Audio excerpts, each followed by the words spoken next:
Assalamualaikum warahmatullahi wabarakatuh. Ini mata kuliah jaringan komputer dan ini adalah pertemuan pertama kita. Mata kuliah jaringan komputer merupakan lanjutan dari mata kuliah komunikasi data, dan materi yang diambil adalah dari sisi NE, Cisco, Networking, Academy. Nah, untuk penilaian kontrak mata kuliah kita itu penilaian ada absensi, tugas, UTS, sama UAS. Dan silabus ada 7 bagian yang bakalan kita pelajari, yang akan kita pelajari. Pertama itu ada review IP versi 4, ada switching, VLAN, inter-VLAN, static routing dan dynamic routing protocol, access control list, dan DHCP. Ini kebanyakan materi kita berupa praktek. Praktek yang akan dilakukan menggunakan software yang disebut dengan paket tracer. Bisa dicari atau di-download di internet, tapi nanti juga akan saya share di grup Edmodo. Yang pertama, pada kesempatan ini saya akan mereview kembali dari IP versi 4. Nah, IP versi 4 itu sendiri terdiri dari 32 bit bilangan biner. Seperti yang kita ketahui, bilangan biner itu adalah bilangan biner 0 dan bilangan biner 1 per 8 bit. Jadi dari 32 bit tadi per 8 bit dipisahkan oleh titik. Nah, nilai X ini ya bisa 0 atau bisa 1, karena hanya 2 kemungkinan, yaitu bilangan biner tadi. Karena dipisah berdasarkan 8 bit, maka untuk satu bagian berarti bisa kita sebut byte pertama, byte kedua, byte ketiga, atau byte keempat. Kemudian karena nilainya hanya 0 dan 1, nilai minimal berarti apabila setiap nilai X yang ada di sini kita ganti dengan nilai 0. Sedangkan nilai maksimal itu setiap nilai X yang di sini berarti kita ganti dengan 1. Nah, perlu diingat lagi bahwa walaupun berbentuk bilangan biner, cuman dalam penulisannya dibuat dalam bentuk bilangan desimal. Berarti harus ada konversi antara biner ke desimal atau sebaliknya antara desimal ke biner. Ini telah dipelajari pada mata kuliah sistem digital, atau juga kita sudah pernah membahas di semester sebelumnya. Nah, untuk konversi itu caranya, kalau untuk konversi itu mulai dari 2 pangkat 0, berarti karena ada 8 bit berarti akhirnya adalah 2 pangkat 7. Nilai maksimalnya yaitu 2 pangkat 0 dikali 1, 2 pangkat 1 dikali 1, 2 pangkat 2 dikali 1, dan seterusnya. Total ada 255. Jadi ada 1, 2, 4, 8, 16, 32, 64, dan 128. Ini total jadinya 255. Jika ditulis dalam bentuk desimal berarti 1 byte itu nilainya 0 sampai 255, byte kedua juga, byte ketiga, dan byte keempat. Nah, untuk alamat IP sendiri dibagi berdasarkan kelas alamat IP. Nah, alamat IP itu terdiri dari kelas A sampai kelas E. Tapi untuk penggunaan itu hanya dari kelas A dan kelas C saja. Kedua membedakan antara kelas A, kelas B, dan kelas C hanya pada byte pertama. Jadi nilainya berbeda antara kelas A, kelas B, dan kelas C, tapi tetap berada pada rentang 0 sampai 255. Karena ini hanya sampai kelas C saja, berarti 0 sampai 223. 0 sampai 227 di A, dan berikutnya di B, berikutnya lagi di C. Sedangkan untuk bait kedua sampai keempat itu sama pilihannya. Jadi kalau ada angka 1, 10, 10, 10, 10 kelas A, atau di sini ada 120 110, 10, 10, kelas B, atau nanti ada 192, 10, 10, itu kelas C. Jadi membedakan hanya di bait pertama saja. Kemudian sebuah alamat IP itu terdiri dari alamat networknya, alamat host, dan alamat broadcast. Yang sering disebut dengan alamat IP oleh kebanyakan orang itu sebenarnya adalah alamat host.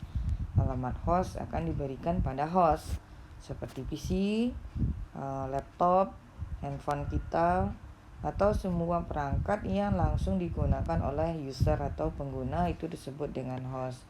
Ada juga yang perlu diberi alamat IP atau alamat host adalah interface pada router. Itu juga merupakan sebuah host. Nah, alamat network itu mewakili sebuah jaringan di mana anggotanya adalah beberapa alamat host dan satu alamat broadcast.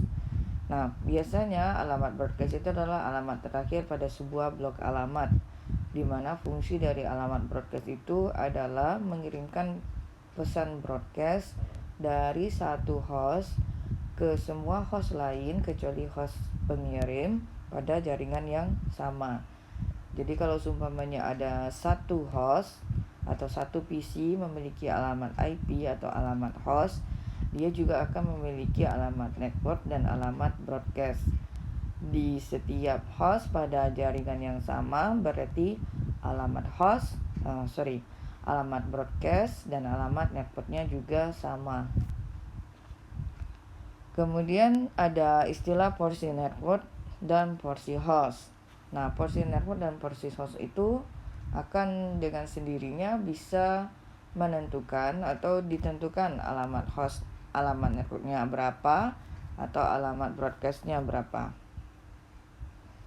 Karena tadi ada kelas alamat A, B, dan C, di sini juga yang membedakan porsi network host dan porsi network dan porsi host itu dimulai dari kelas A, di mana pada bagian byte pertama kelas A itu porsi networknya pada kelas A itu pada byte pertama, di mana nilai X pada byte pertama itu bernilai 1 untuk mewakili porsi network, sedangkan hostnya diwakili oleh biner 0. Jadi satu buah alamat network akan memiliki banyak alamat host nantinya.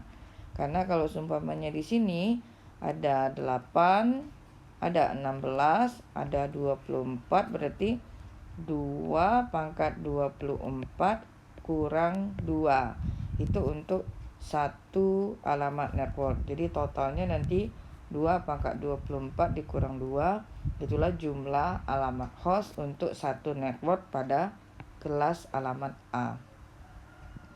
Kemudian dalam penulisannya, kelas alamat A, B, dan C untuk porsi host dan network itu ditulis dalam slash seperti ini.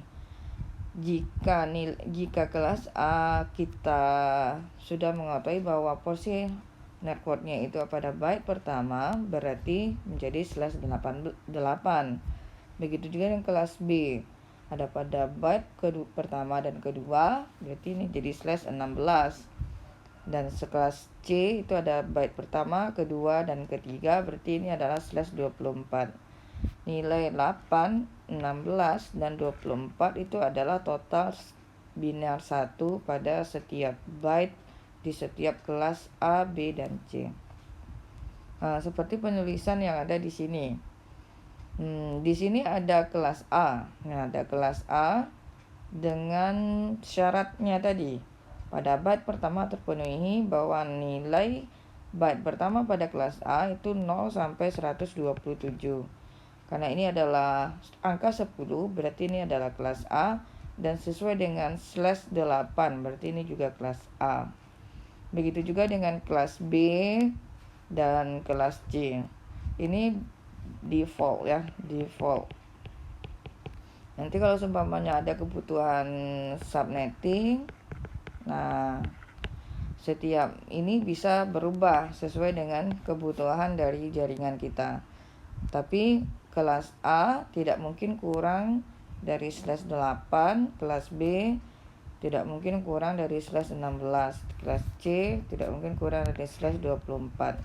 Jadi hasil subnetting ini bisa nanti 172, 16, 18, 20 bisa /27, atau ini 192, 168, 2.1, 2 bisa /25, atau ini yang A 10.100.200.110 bisa /24.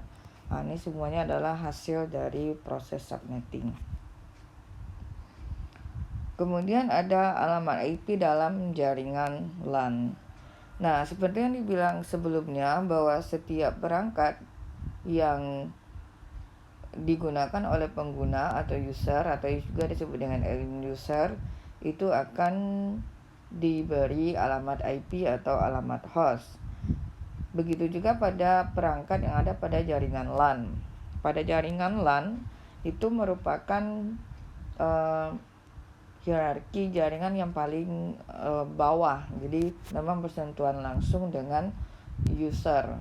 Jadi kalau seumpamanya ada user A mengirimkan pesan ke user B, bisa saja perangkat A dan perangkat B berada pada jaringan yang berbeda atau juga pada jaringan yang sama.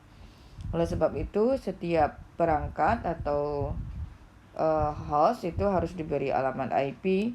Kita bisa ambil contoh penggunaan alamat IP di sini adalah salah satu blok alamatnya adalah 192.168.10.0/24. Jadi butuh satu alamat network, minimal 2 alamat host, karena ini akan menjadi IP sumber dan IP tujuan, dan bakalan punya ada satu alamat broadcast. Nah, salah satu blok alamat untuk kelas C adalah 192.168.10.0. Di sini cocok ada angka 192, dan di sini juga ada angka /24. Ini menyatakan bahwa ini adalah kelas C.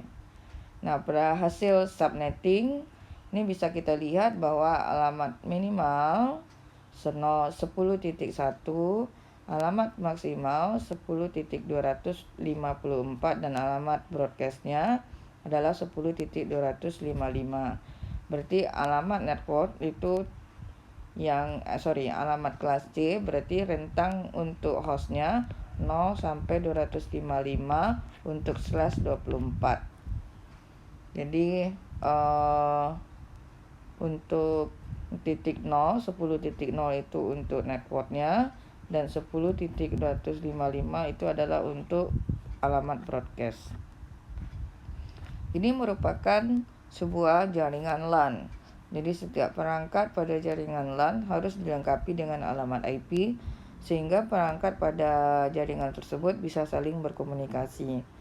Nah, jaringan LAN yang biasa digunakan oleh orang pada saat ini adalah topologi star dengan memanfaatkan sebuah perangkat yang disebut dengan switch.